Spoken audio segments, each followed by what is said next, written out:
खुरुमजै ma'am पुनमक Kanglei एटुजिन मैंग मफम दंग असि नोंमै मरुइबा ई पाउ खरा पुन लाक्चरी ngasi numit humni mari ni se yak lok thungna maram orega mayam da maruiba I pau sing update pijam ngam jakhidre masigi dongta mayam na ngakpiu ngasi gi maruiba I pau khra mayam da pijarake ahanba pau da kunmai suba the great june uprising unity day pangthokre ing 2001 gi ngasigi numit june 34 da manipur gi apunba saktam amasung ngamkhai kaibi yaroi haina puwari da munhai dana leihoroga da bamyam gi ho aduda thawaina pontha pikraba athoba athobi 34 gi mafamda ikai khumnaba uladuna ngasi kunmari suba the great june uprising unity day 2025 gi thoram krekupata pangthokre amuko all manipur united club organization amasung UCM united committee manipur anina semba the great june uprising unity day observation committee na sinduna pangthokkiba thoram adu ayuk anganba matamdagi jakai ron saktuna hauki observation committee gi chairman amsung vice chairman na piran tangkai chingthaduna amasung huel lalong na general salute pi no athoba athobi sing mafam dikai khuna utki observation committee gi chairman PIS Nando Luang president amuko amsung vice chairman YK Dhiren president UCM anina lusingduna laikhideba singi imungi mising tongan tongan ba purup sing mahiroi lup ima lup sing thaupuba sing amadi tongan tongan ba mafam di lakpa mising na athoba athobi sing mafam di kai khumna bu utna leisu katki mathangi pauda Israel na upay leitaba Iran gi Fordo nuclear plant US na tuwairakadra haina singnari United States ki President Donald Trump ne Iran da surrender tawna warning tawkhibaga leroina na Israel bu ngakthongna bi damte US ki lan gi plane amasung lan gi jahaz ka koi beda thomjilakre lan asida US military yausilaklabadi Iran gi singchang pareng da leinung da saba Fordo nuclear plant tugairakani haina thajari social media da thagatkiba posting da Trump na Iran gi mafam da khangno leiriba si ngamsilaktre haina phongdoki hojimaki oinadi Iran gi Fordo nuclear fuel enrichment plant asi phibam kaidana leiri Israel gi oinadi masi amukki khuthang da thugaino achauba ammunition natraga madu thadhanaba aircraft leiti United States military khaktana masigi side asi thugaiba ngamgani hairi Trump ki threat asina maram oiduna US military na achauba bunker buster bomb sinaduna attack tarokadra haina singnari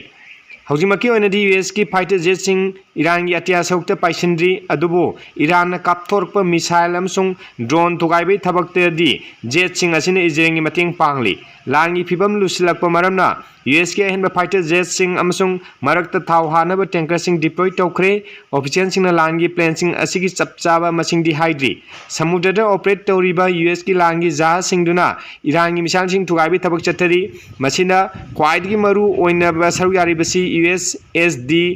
Sullivan's amasung USS Alik Buke jahasing ne United States ki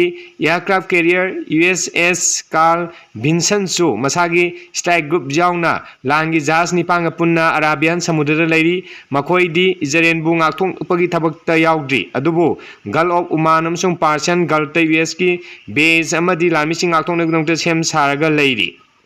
US ke atopa aircraft carrier USS Nimitz su tha asigi aroiba sarukta masagi strike group ka punna Middle East da yausilaklagani haina thajari mathangi pauda US na surrender tawnaba khanganbada Iran gi supreme leader ni yakidre Israel na side kya thugaikre Israel gi attack yamna kansilakhabaga iroina na United States na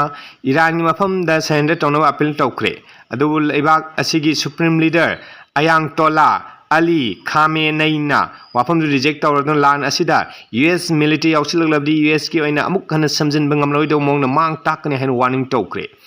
Khamenei na wafam si state television da thatokhiba video amai khutang da hai khibani Israel operation rising lions haukraba matungda aniruk suboina miyamna masak uhan khiba Khamenei na Iran di sender tawda leibak natte haina phongdokke Mamang the United States ki President Donald Trump na social media thadokkiba post amada certain ti yauna send to haina davi tawki Khamenei kadai de lolaga leiri habasi US na khangi adubu hojimaki oinadi mahakpu hatongna thorang leite haina Trump na haiki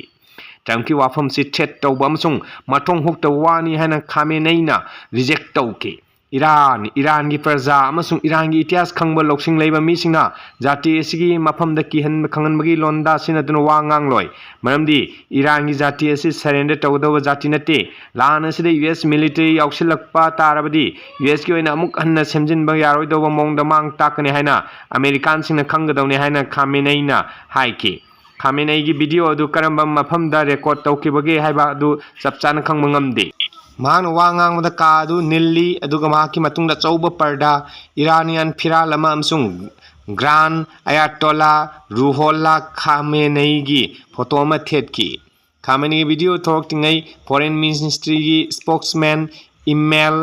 बागेइना US याउसिलकलबदी लंजाउ थोकनी हाइन warning तौकी मांगना कुपा मरोंदे हाइकिदे अदुबु Iran की मनाक्ता लेबा लेबाकसिंगदा United states की लानमी लिसिंग क्या लेबसी Iranian खुलाई की range मनुंगदि ओइरी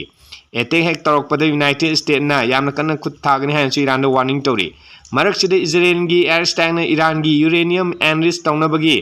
centrifuge साबा facility missile की मचाक पुथोप मफम थुगाइख्रे हाइरी इजराइल की फाइटर जेट इरान की मिसाइल सिस्टम लेप्तना थुगाइबगी इरोइनना इरान मिसाइल लॉन्च तौब ngambagi mapangsu yamna sonthare haina thajari ngarang ahingdi Iran missile 10 खक्तम कापसिलक्की अदुबु इजराइल की एयर डिफेंस सिस्टम ना मदु लोइनो थुगाइकी हाइरी मथंगी अरोइबा पाउदा यूरोप लंदानब रशिया की थौरांग लेइरी EU टॉप डिप्लोमेट रशिया मांग ताखनबम साइबर अटैक क्या तौदुना यूरोपियन यूनियन दा हकथेंगना थ्रेट तौरी मखोइना मिलिटरी सेल चाउन थादबा असिना रशियन प्रेसिडेंट व्लादिमीर पुतिन असी तुंगकोइनी रोकी मायोक्ता लान तौनबी थौरांग तौई हाबदु ताकली हाइन ngasi EU की फॉरेन पॉलिसी चीफ काजा कलासना फोंदोक्रे वाफम असिंग लोइनना ngasi मरु पाउ पिजे मतंग से लोसिनजरगी मैन चैनल से नुंसिबिनो लाइक शेयर एंड सब्सक्राइब तोक्सनबियो हाइना कंगले टुजिकी माइकेरी नोलुंग सिंजरी थैंक यू ऑल।